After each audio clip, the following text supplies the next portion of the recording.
মমতা বন্দ্যোপাধ্যায়ের বয়স, এটা নেত্রীও আগে বারবার বলেছেন।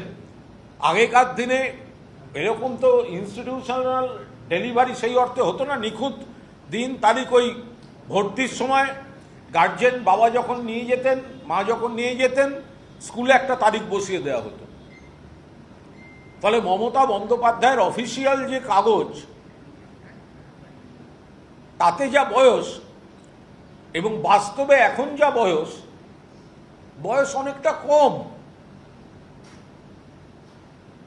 আপনি বয়স তুলে কথা বলছেন কেন? বয়স তো মনের বয়স এবং শরীরের সামর্থ্য, এটা কোনো কথা? বয়স হচ্ছে বিশ্রাম নিন। মুখ্যমন্ত্রীকে অনুরোধ করব, মমতা বন্দ্যোপাধ্যায়ের সঙ্গে একটা কম্পিটিশনে আসুন, হাঁটার এক্সারসাইজের। বয়স নিয়ে কথা বলেছেন, চ্যালেঞ্জ করছি। মমতা বন্দ্যোপাধ্যায়কে বয়স আর বিশ্রামে যান বলেছেন তো, এক্সারসাইজের কম্পিটিশনে আসুন আর একটা হাঁটার প্রতিযোগিতা হোক। প্রাক্তন মুখ্যমন্ত্রী আর বর্তমান মুখ্যমন্ত্রী, হাঁটার প্রতিযোগিতা। প্রাক্তন মুখ্যমন্ত্রী আর বর্তমান মুখ্যমন্ত্রী। বর্তমান বলেছেন আগের জনের বয়স হয়েছে, বিশ্রাম নিন। তাঁর দলের মুখপাত্র হিসেবে, তাঁর দলের সৈনিক হিসেবে আমি বলছি, বয়স সরিয়ে রাখুন, শরীর আর মন নিয়ে বিচার করুন। এক্সারসাইজে মমতা ব্যানার্জিকে পাল্লা দিন এবং হাঁটার প্রতিযোগিতায় আসুন। আপনার মুখ থেকে আপনি বলেছেন বয়স হয়েছে, বিশ্রাম নিন।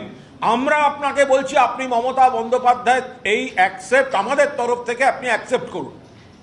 সারা পৃথিবী দেখুক, সারা পৃথিবী দেখুক, সবাই লাইভ টেলিকাস্ট করুন, মিডিয়া, সোশ্যাল মিডিয়া দেখুক এক্সারসাইজ এবং হাঁটা প্রতিযোগিতা।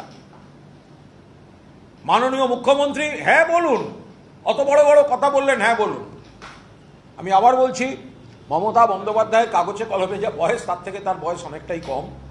কিন্তু এগুলো নিয়ে আলোচনা করাটা একটা রুচি বিরুদ্ধ।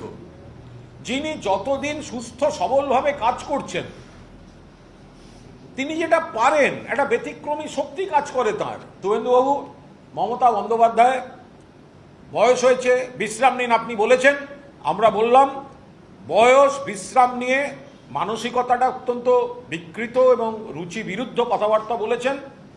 এক্সারসাইজ এবং হাঁটার প্রতিযোগিতার চ্যালেঞ্জ অ্যাকসেপ্ট করুন। কোথায় কটার সময় কোথা থেকে হাঁটবেন মমতা বন্দ্যোপাধ্যায়ের সঙ্গে, কোথায় কটার সময় কোন তারিখে মমতা বন্দ্যোপাধ্যায়ের আপনি একসঙ্গে এক্সারসাইজ করবেন, শারীরিক